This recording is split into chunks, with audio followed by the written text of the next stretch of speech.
Well, in an unexpected turn of events, we've got quite a Mac release on our hands here. Apple has just announced the new M4 Max and M3 Ultra equipped Mac Studio, as well as a new M4 MacBook Air that, quite frankly, looks really appealing. Now, interestingly, these announcements come off the heels of Apple announcing the new iPhone 16e and just yesterday the new M3 iPad Air, as well as a upgrade to the base model configuration of the standard iPad. But unlike those updates, these actually seem pretty good, so there's quite a bit to dive into. Now, before we get into the juicy Mac Studio, I want to talk briefly about the M4 MacBook Air because frankly, I'm a bit surprised by Apple's move here. In the past, Apple sold the M2 and the M3 MacBook Air side by side, so at $999, you were still buying the M2 MacBook Air, but Apple has now done away with that, and the new MacBook Air is $999 with an M4 chip.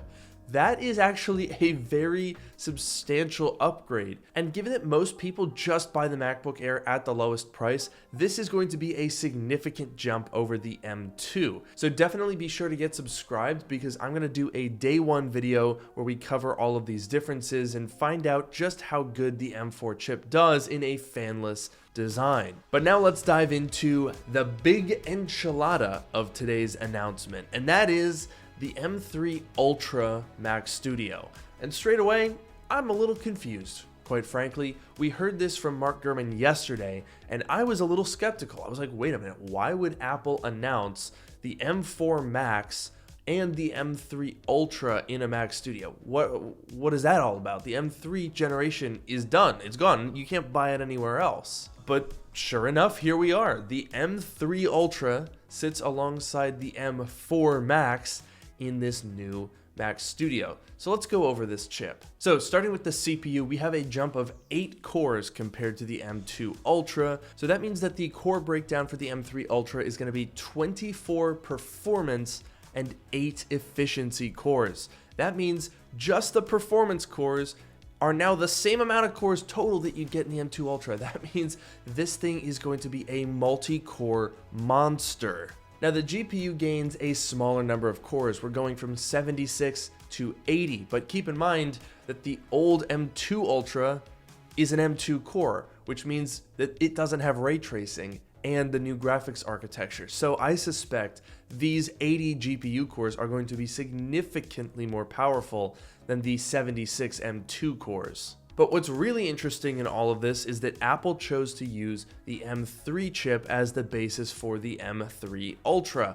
And quite frankly, not a lot of us saw that coming, especially since the M3 Max that we got in the MacBook Pro over a year ago now didn't have the interconnect chip on it. So a lot of us kind of thought, well, hey, does this mean that Apple is moving away from the 2 Max chips glued together design for their Ultras? And a lot of us also thought that they were going to skip the M3 generation because the M4 is already out. So I am definitely a little bit disappointed that these Ultra chips aren't based on the M4, but we should also keep in mind that the M3 Max and the M4 Max are pretty similar chips. Late last year, when the M4 Pro and Max chips dropped, my reviews revealed that the jump from the M3 Pro to the M4 Pro was much more significant than the M3 Max to the M4 Max. And the reason for that is that the M4 Max has the same number of cores. Both chips are up to a 16-core design with 12 performance and 4 efficiency, and they both have 40-core GPUs. So, as you might imagine, the gains are mainly from core-based improvements.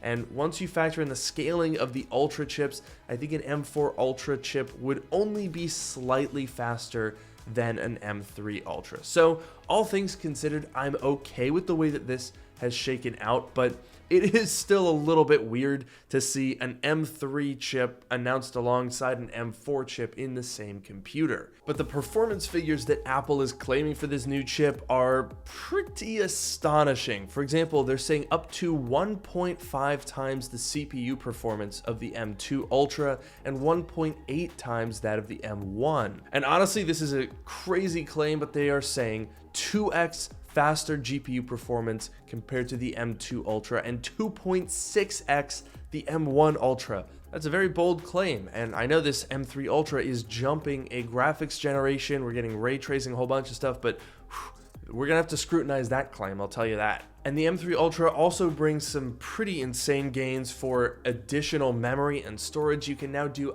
half a terabyte of unified memory and 16 terabytes of storage. That is if you're willing to absolutely annihilate your wallet. So now let's hop into the Apple configurator, and I want to talk about value because that's always a highlight of these new Mac release videos. There's a lot of options that you can change, and quite frankly, not a lot of them are worth it. So to start with, at $2,000, we're going to get the binned version of the M4 Max, and this is going to be an inherently better deal than the MacBook Pro. In the MacBook Pro, you have to pay such a massive premium to get the M4 Max that was one of the biggest parts of my review. I said, hey, it's just not worth it. But at $2,000, it's a very different story, and I think this chip is absolutely going to be worth buying.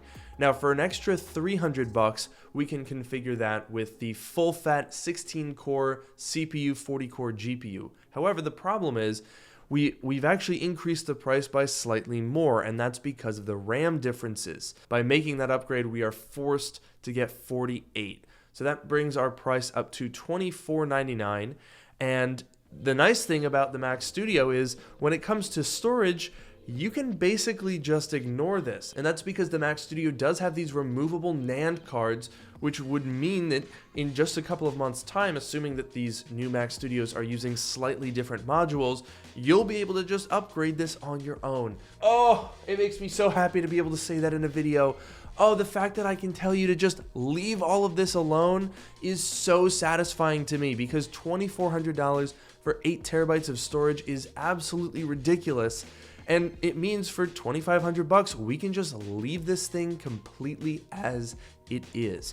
But let's talk about the M3 Ultra, because that's a $700 jump to go from the full M4 Max to the least powerful version of the M3 Ultra. And incredibly, if you want to get the full performance of the M3 Ultra, it's gonna be another $1,500. And that's gonna get you 4 more CPU and 20 more GPU cores. So you really are paying a significant premium to get that full unbinned version of the Ultra chip. But as before, keep in mind that upgrading to the M3 Ultra carries more than just that processor upgrade. So it looks like $700, but once you factor in our forced RAM and our forced storage upgrade, it's actually a $1,500 premium to go from the M4 Max to the M3 Ultra, the binned version. So with another $1,500 for the full M3 Ultra, the quote-unquote cheapest configuration to get you that full chip is going to be $5,500. And again, I would recommend not touching the storage because we don't have to. I cannot wait to be able to go on and buy a 16 terabyte upgrade for this thing. It is not going to cost you $4,600, let me tell you that. So rest easy knowing that in a couple of months, you can 16x the storage in your Mac Studio at home. So I'd love to hear your guys' thoughts on the new M4 Max and M3 Ultra Mac Studio. Do you think this is going to be a good deal? Is it going to tempt you to upgrade if you have an existing M1 or M2 Ultra Mac Studio? This thing looks like it could be a significant jump in performance and smoothness. So I'm going to be very interested in comparing this against my Mac Pro that I've been using for about a year and a half. Because the thing is, I bought the Mac Pro for PCI expansion, and I have 8 terabytes of internal SSD and 24 terabytes of internal hard drive. I have to figure out what I would do with those storage solutions if I were to go for the new Mac Studio. And yes, it has Thunderbolt 5, which means that external storage will be faster than ever, but sometimes you just kind of want the convenience of DIY internal storage and just sticking in a bunch of PCI cards. So will people be upgrading from the M2 Ultra Mac Pro to the M3 Ultra Mac Studio? Maybe. I might do it. I guess we'll have to find out next week. The M3 Ultra Mac Studios aren't shipping until Monday, March 17th, so this is going to be a bit of a staggered video schedule, but I think that's okay because it'll give me a bit more time to do some testing. I haven't figured out exactly which of these specs I'm going to be ordering, but expect at least 2 or 3 videos between all the new Mac announcements that have come out. So make sure to get subscribed if you haven't already. Turn on the notifications so that you don't miss anything. This is a very unexpectedly exciting start to the year. And with that, I will see you all in the next video. Take care.